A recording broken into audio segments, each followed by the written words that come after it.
Good afternoon, everyone. Happy Friday. Today, we are joined by National Economic Council Director Brian Deese, who will highlight some key aspects of the executive orders the President is issuing today related to the economy and underline their impact on American families and workers. Brian is kind enough to take a few questions. I didn't have to twist his arm too much, but he does have to go to a briefing with the President, so I'll be the bad cop and come up when he has to cut it off. Go ahead, Brian. Thanks, Jen. So I wanted to just take a couple of minutes to talk to you about the executive actions that the President will take today. But just start with a little bit of context. Our economy is at a very precarious moment. We are 10 million jobs short still of where the economy was when this pandemic started. Last month, the economy lost jobs for the first time since last spring. Retail sales fell last month, and just yesterday we saw another 900,000 Americans file for unemployment insurance. That's a weekly rate that is higher than any week during the Great Recession. It's a moment that requires decisive action to beat this pandemic and support the economic recovery that American families need. That's why a week ago, President Biden laid out a comprehensive American Rescue Plan, a plan that is focused on changing the course of the pandemic, getting students back in school, and giving families and businesses a bridge to the economic recovery, while also addressing the stark inequities in our economy that this crisis has exposed. We have been engaging closely with members of Congress, with governors, mayors, business and labor organizations in the weeks since, and will continue to do so, and hope that Congress will move quickly to consider this important proposal without delay. At the same time, the American people are hurting, and they can't afford to wait. They need help right now, and that's the motivation behind the actions that the President will take today. I want to be very clear. These actions are not a substitute for comprehensive legislative relief, but they will provide a critical lifeline to millions of families. So just to get into the specifics, the President will sign 2 executive orders today. The first directs agencies to consider a number of actions that will provide emergency relief for working families affected by the COVID-19 crisis within existing authorities, and helping to correct some of the errors or omissions of the prior administration in providing families with relief. I just want to touch on a couple elements that are in that executive order to give you a sense of what we're talking about.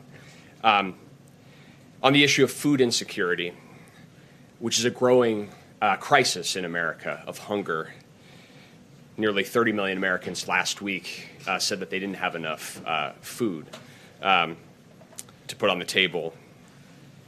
So the President will ask the Department of Agriculture to consider taking immediate steps to provide nutrition assistance to hard-hit families.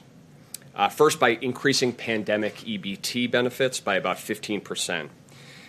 This is the program that is aimed at supporting families who traditionally rely on the school lunch program to provide meals to millions of kids through their schools. So in the pandemic EBT program provides direct assistance to families to cover those costs. But the way it is being implemented today doesn't get to the full costs necessary. So with these changes, an eligible family with 3 children would get about an additional $100 over 2 months to help pay for food. Second, increasing the SNAP benefits, emergency SNAP benefits for as many as 12 million low-income Americans. This is the core program targeted at preventing hunger in America. And these changes, again, for a family of 4 would mean about a 15 to 20% benefit increase. And third, revising the Thrifty Food Plan, which is really the basis for determining the SNAP benefits, is out of date and needs to be updated to better reflect the cost of a healthy diet. Another element of this executive order is to promote worker safety. And here, President Biden will ask the Department of Labor to consider clarifying that workers have a federally guaranteed right to refuse employment that would jeopardize their health. And if they do so, they will still qualify for unemployment insurance. This is a common sense step to make sure that workers have a right to safe work environments and that we don't put workers in the middle of a pandemic in a position where they have to choose between their own livelihoods and the health of they and their families. The second executive order that the president will sign is focused on the jobs of federal workers and on federal contractors. He will direct his administration to initiate a process starting today that would allow him within 100 days to issue an executive order requiring federal contractors to pay at least a $15 minimum wage and provide emergency paid leave to workers.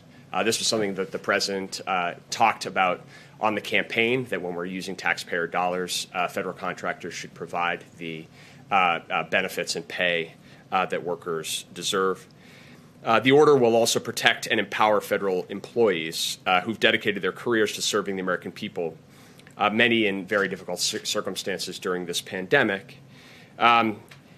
And the steps will include restoring collective bargaining power and worker protections for federal workers, eliminating Schedule F, so-called Schedule F, which is threatened the protections of career employees and also provided a potential pathway to burrow political appointees into civil service. And also promoting a $15 minimum wage by directing the OPM, the Office of Public Management, to develop recommendations to pay more federal workers at least $15 an hour. Finally, just one final note, in addition to the executive orders that we'll be issuing today, we will be focusing on another key priority of the president and the vice president, which is equitable relief to small businesses. In previous rounds of relief, too much of the support that has been dedicated to small businesses has left out the smallest businesses, mom and pop businesses that don't have existing connections with a financial institution. And in particular, Black, Latino, Asian, and Native American-owned businesses were shut out completely.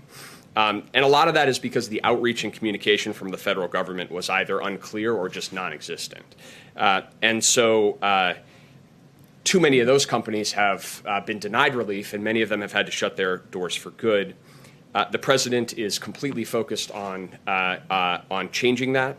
And he has directed us to take immediate steps to make sure that we're listening to these communities, we're taking their advice on how to improve the distribution of relief.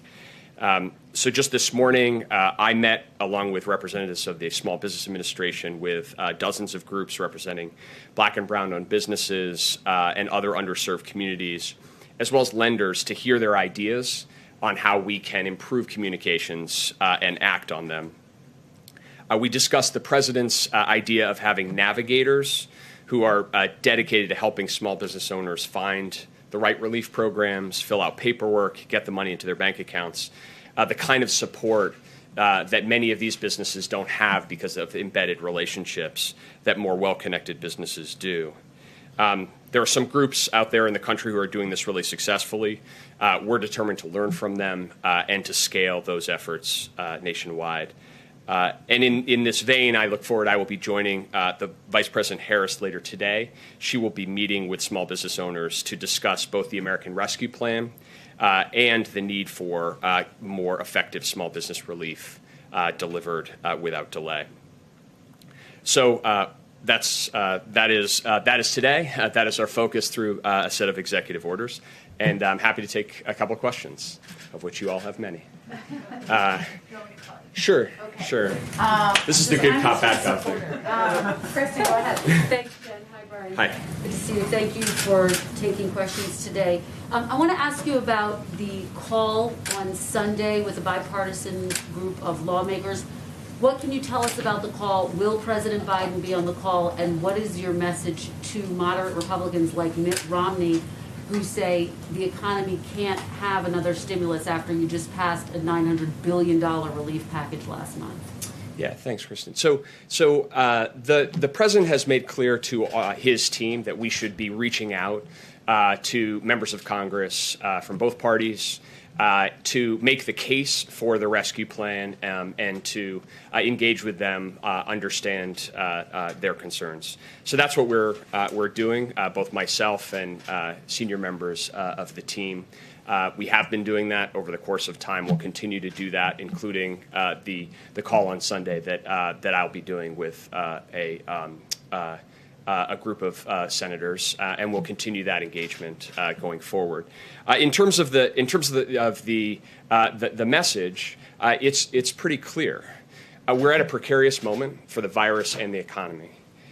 Without decisive action, we risk falling into a very serious economic hole, even more serious than the crisis we find ourselves in, and economists across the board, including today President Trump's former chairman of the Council of Economic Advisors, arguing strenuously that now is the time for that type of decisive action for the economy, and that we can't wait to provide the resources to make sure that we can open schools, we can get vaccine shots in people's arms, and we can provide that bridging relief to families and small businesses.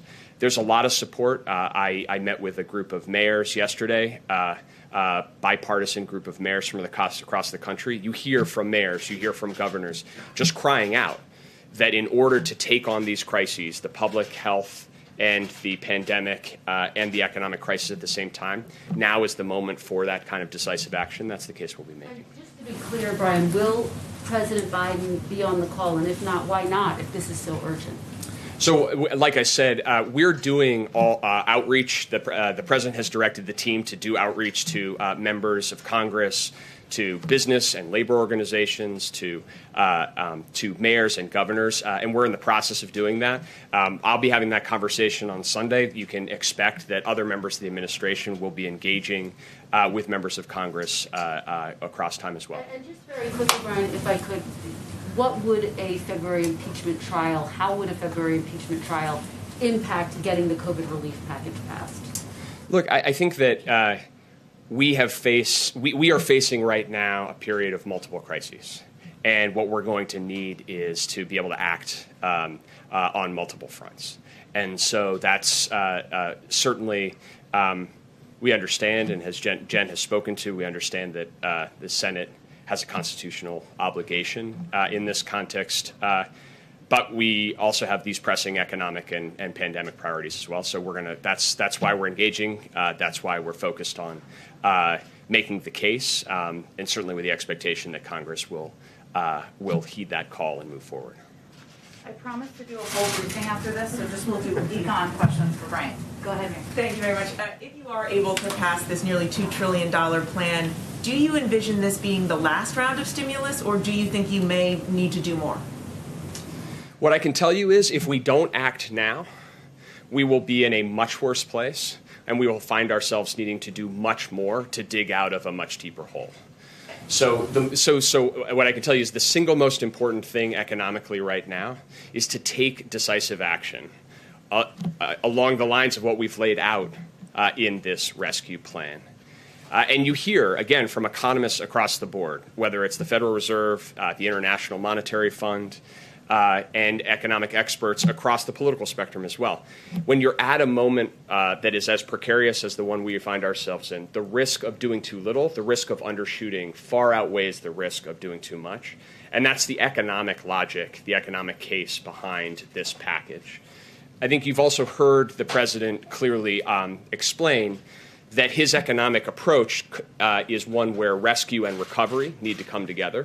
And he'll be speaking more about his recovery plans in the coming weeks that are about building back better, an urgent priority to start creating the kinds of good jobs that we know we're going to need coming out of this crisis. And after the recession, it took nearly a decade to get the country back to full employment under the Obama administration. If you're able to pass this rescue package, how long do you think it will take for every American who wants a job to be able to have one?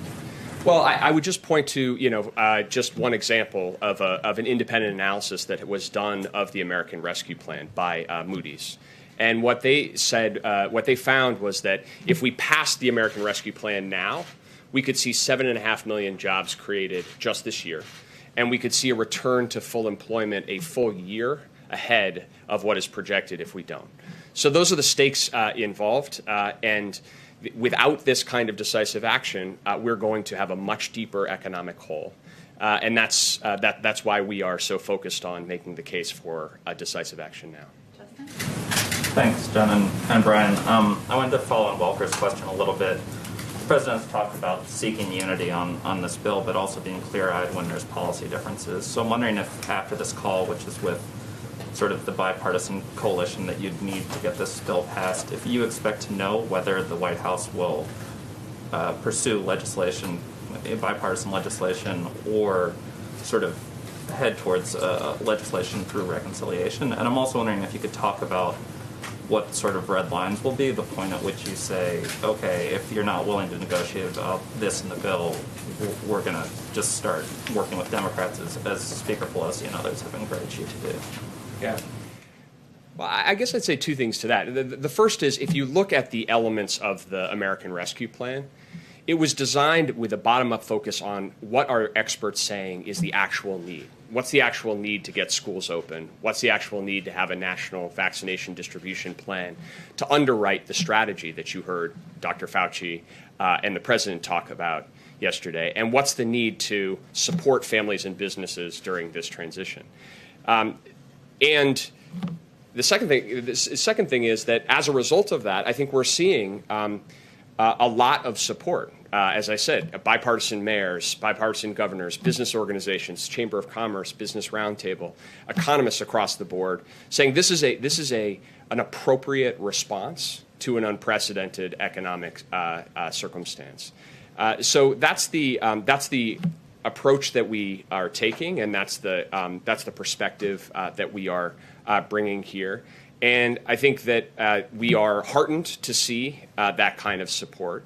And that's the conversation that we're going to have with members of Congress, be they Republicans or Democrats, including, looking at where we are, where we've come over the last year and the lessons we've learned, that without decisive action, we know the consequences. And so now is a moment not to undershoot or to wait and see. Now is a moment to act. Right. I guess my question is, I think a lesson that a lot of President Obama and others have talked about from the ACA fight was continuing to court Republican support beyond a point of it being productive. And so I'm wondering for you guys, what is the decision point going to be where you might have Republican mayors, but it doesn't look like you have Republican senators right now. At what point do you say this is no longer worth kind of pushing forward?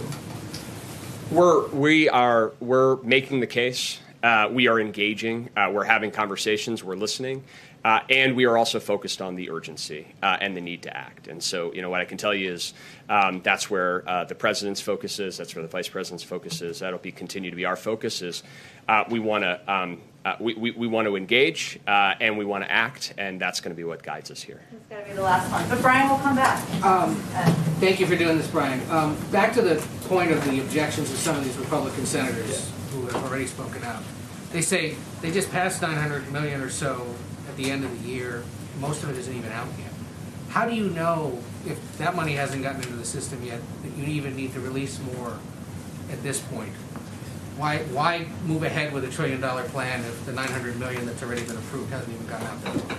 Sure. Well, first of all, we waited for 6 months or more before Congress acted, and so really a lot of what that $900 billion was doing was filling a hole in the second half of 2020 that desperately needed to be filled, and so this is not an issue of Congress acting too much. It's an issue of not acting enough.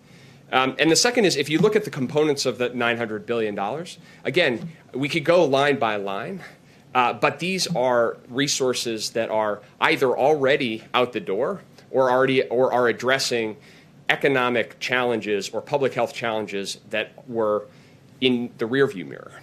So as we find ourselves today, looking forward, we need a very decisive set of actions if we are actually going to get schools open, if we're actually going to get a vaccination program up and running.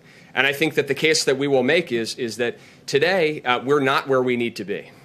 And if we go line by line in the American Rescue Plan, These provisions have been designed based on an assessment of need, and we think they're actually going to absolutely be necessary. So, I think that looking forward, we're quite confident that this is the prudent assessment of needs. And I want to clarify two quick things.